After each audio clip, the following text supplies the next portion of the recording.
Good morning, everyone. I'd like to thank CSI for the opportunity, and I'm going to talk about applications of the anterior segment OCT in our daily cornea practice.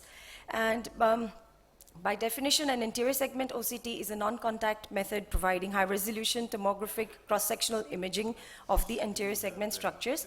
I'm not going to go into the technical details of the OCT due to short time, but one very important point I'd like to highlight is that anterior segment OCT or any other investigation for that matter is a supplementation to your diagnosis and not a substitution. So always do your clinical exam first before you actually go ahead and push a patient for any other investigation. OCT is just basically used to supplement your diagnosis.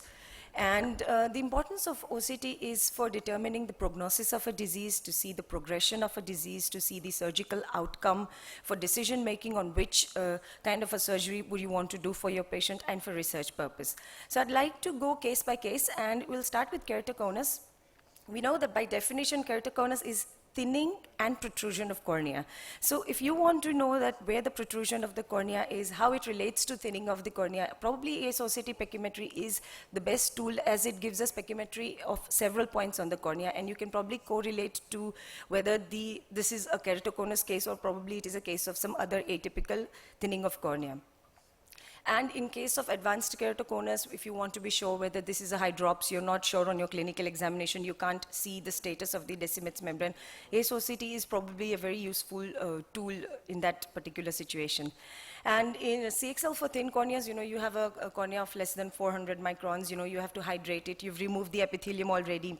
You're hydrating it, and you want to be sure that you've probably reached to a level where now you can safely go ahead and continue with your CXL procedure. AS-OCT is probably the best because it's a non-contact package. It's not going to touch the cornea. It's eventually going to tell you whether you've reached the mark where you can safely do your CXL without going into further deeper layers. Position of your intakes, I guess, when we do our intakes, we always want to know that it's at the right depth, it's in the right position. And at every follow-up, I guess, we do AS-OCT to see whether the intakes is, there's no protrusion or it's in its right position all the time. And in cases of advanced keratoconus, where you plan your DALC, you want to see whether there's, no interface fluid, and, your lenticule is pretty much adhered to the Descemet's membrane. And I guess OCT is probably one of the most important tools in assessing that.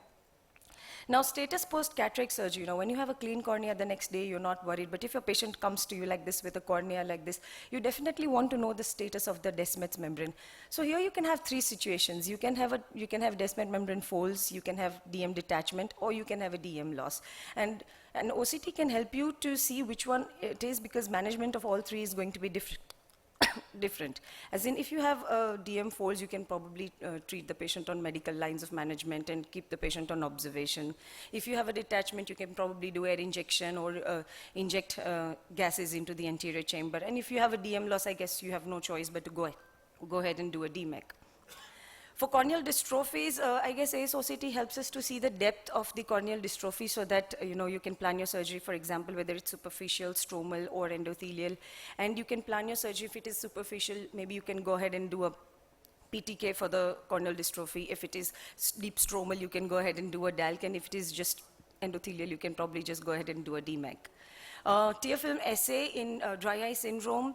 We know that the tear film height measured on OCT is pretty much comparable to the TBUT and the Schirmer's, and it probably helps us to know the tear film area as well.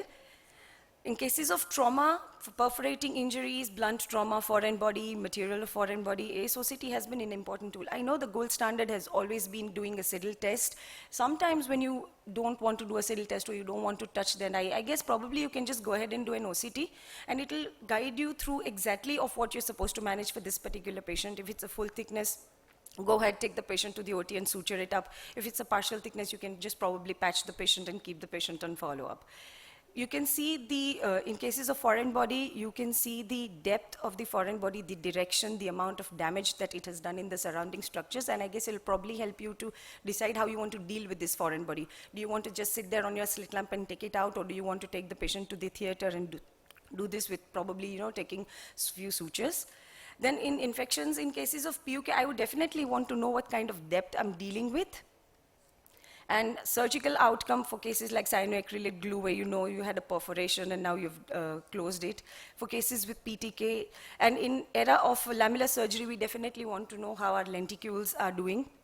And now we also have the video-assisted OCT, in which we can, on table, see where the position of our lenticule is, whether it's a adhered, a DSEG graft, or a DMEG graft. And what we're looking out for in the future is probably a machine where we would be having a slit lamp with an inbuilt OCT. And in case if somebody's already in the process of making it, you have a buyer ready. Thank you.